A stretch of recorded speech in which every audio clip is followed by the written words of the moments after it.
Andres from WCQs Sports, back with more international football content here on the channel. Of course, I will be talking about the opening match of the Euro in Munich, controversy in the AFC World Cup qualifiers between India and Qatar, and a brief summary of the Concacaf World Cup qualifiers so far as well.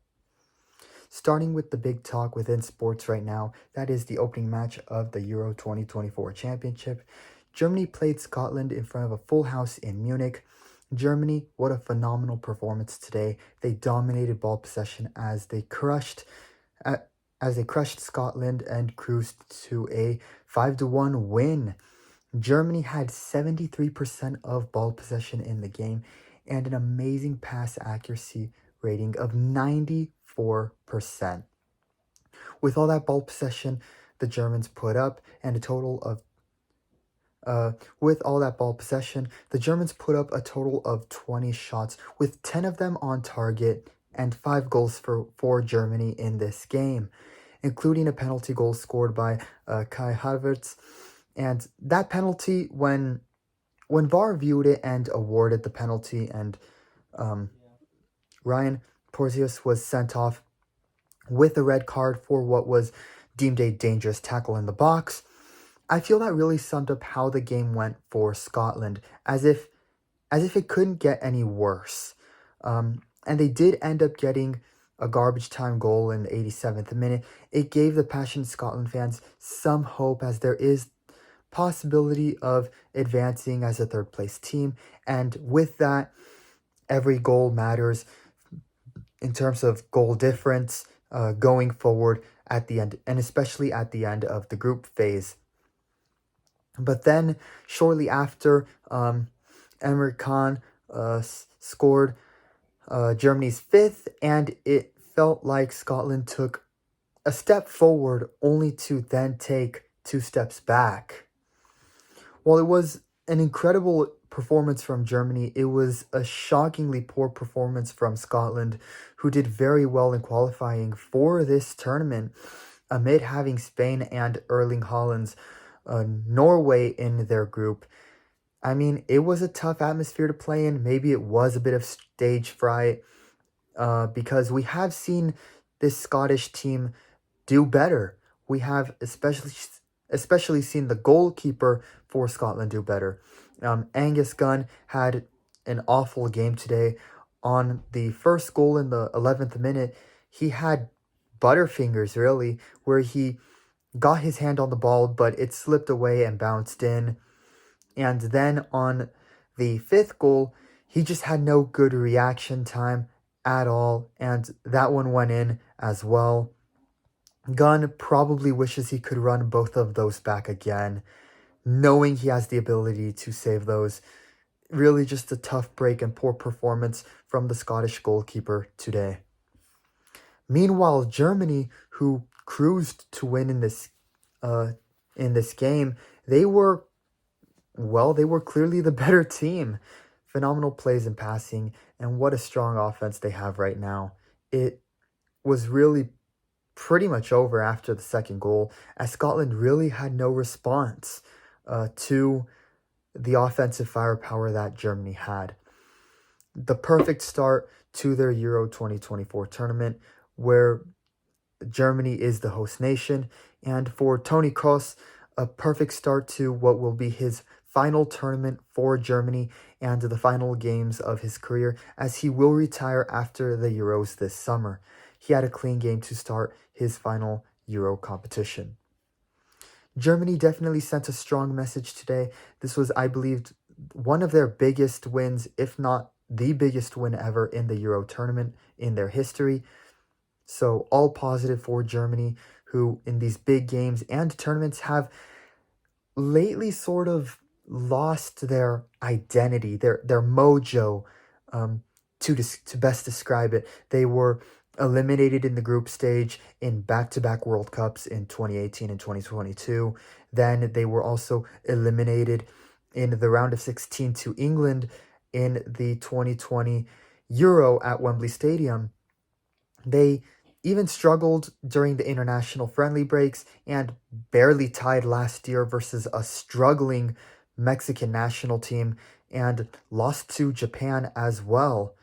Things were just, entering this tournament were not going their way for Germany amid having one of the best rosters. Today, you did not see any of those flaws that we saw over the last few years in big games. Just perfect football from start to finish for the German national team in their opening match of the Euro 2024 tournament.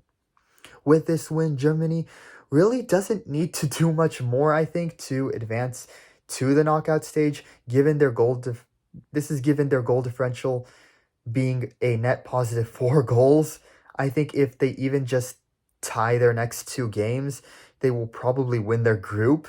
But from the looks of this game, they have no plans of really taking their foot off the gas at all.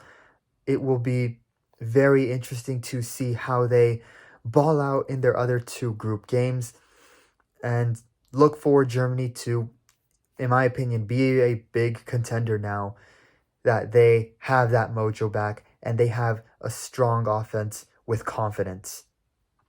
As for Scotland, it isn't over for them yet with 2 matches remaining, still in the group stage. However, with the goal difference being so bad for them right now, an overall negative 4 goals, I think they will have to win both their next games in order to advance.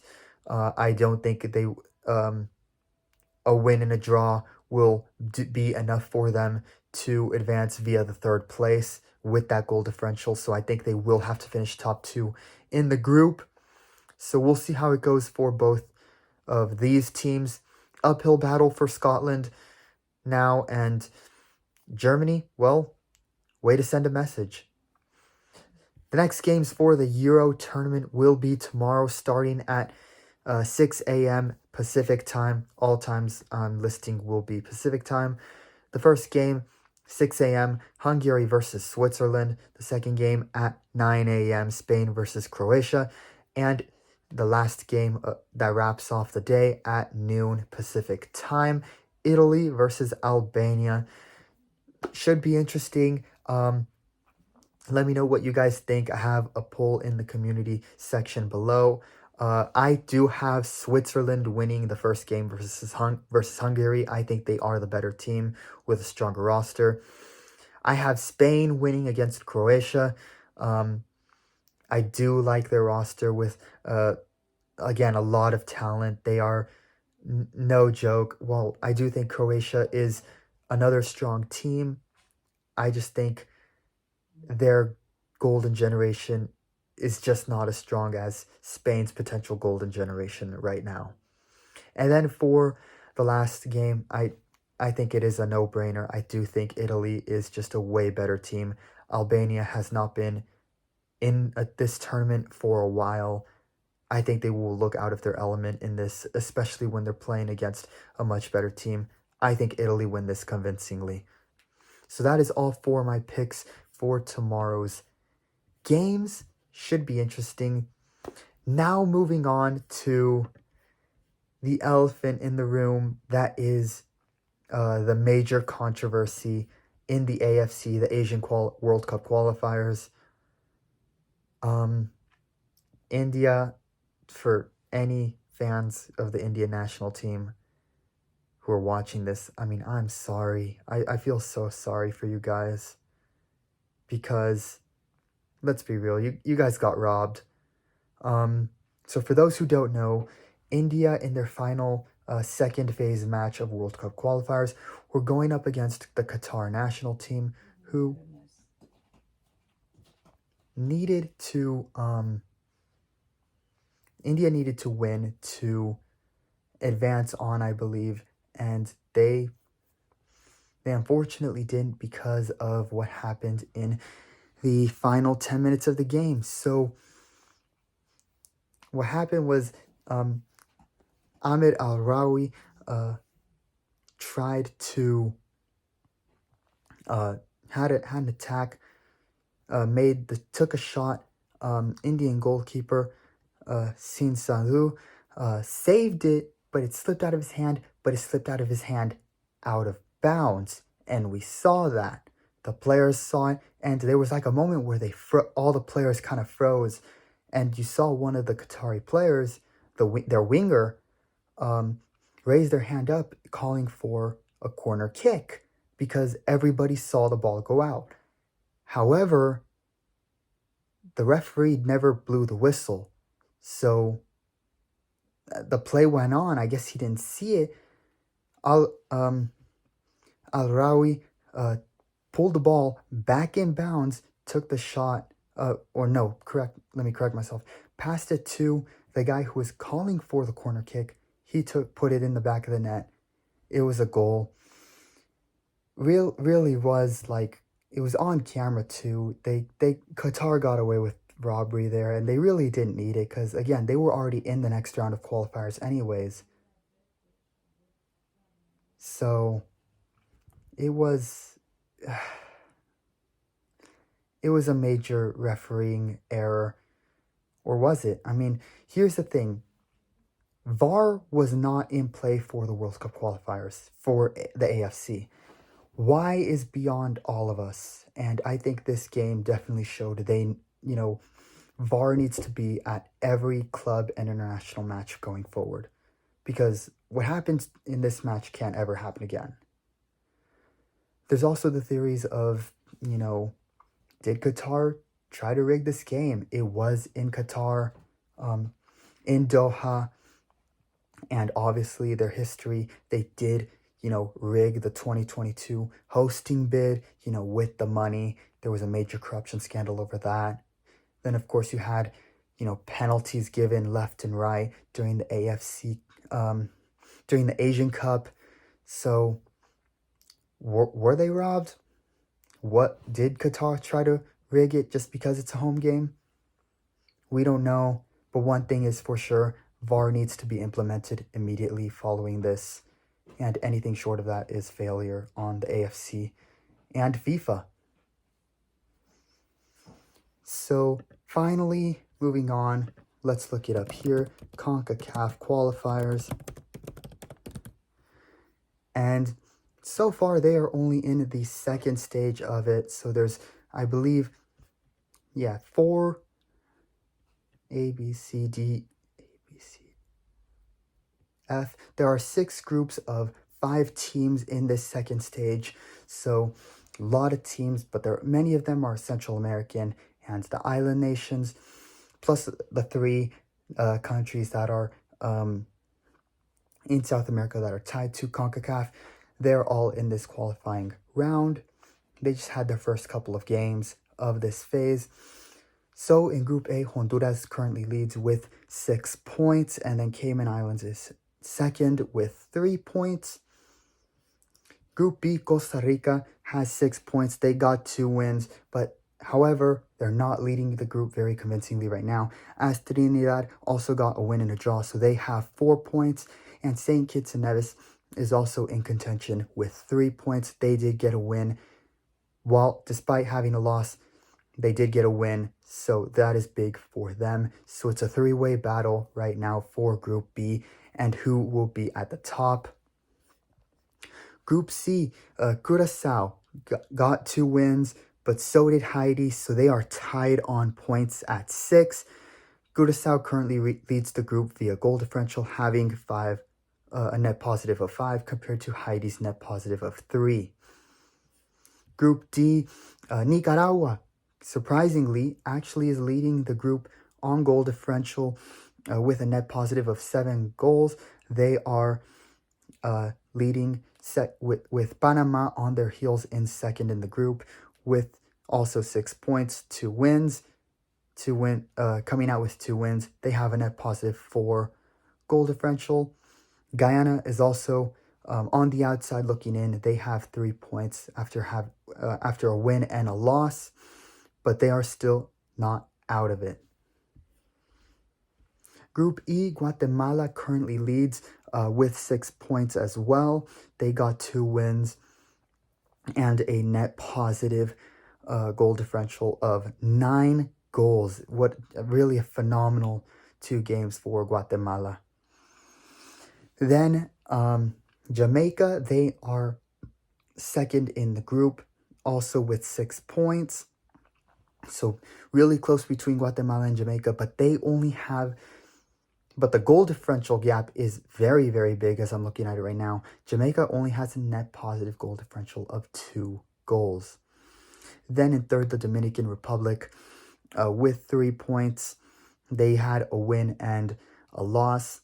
And then Dominica and the British Virgin Islands, they both have 0 points as they lost both of their first 2 games. Then the final group, very, very interesting. I think it's also a group of life. Suriname, right now, they got the 2 wins. They are clear ahead of the rest of the teams in this group. They have 6 points with a net positive goal differential of 7. Second place, Puerto Rico. They won a game and drew with 4 net positive 4 goals. I believe they have with a net positive of 8 goals. Let me correct that. 4 points on the table. Very interesting. They have a young player, I believe 20 years old, who is a reserve player, I believe, for Real Madrid. Looks like he will be promoted to the main squad in the upcoming future. In these 2 games, I'll tell you what, he looked very saucy, put up a very good performance. Look for him to potentially contribute more in the next round of qualifiers and score and, maybe get Puerto Rico to the 3rd round of qualifiers. Then in third, with also 4 points, you have El Salvador. They're looking to finally qualify once again for the World Cup after a very long continuing streak of absences from the World Cup. So they're hungry. They're looking to try to get one of the other 2 to 3 spots within the Concacaf for 2026.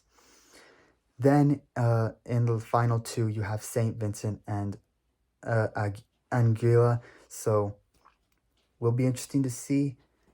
And, well, it'll be a challenge for all of them. Anyways, that's all for me in this sports talk episode with the content of international football. A lot of international football going on. It'll be very interesting. I'll be trying to cover it as much as possible with some of these improvised videos. Nevertheless, leave a like and subscribe and help grow this passion project as I try to cover as many of the games as possible. Thank you so much, and I'll see you in the next one.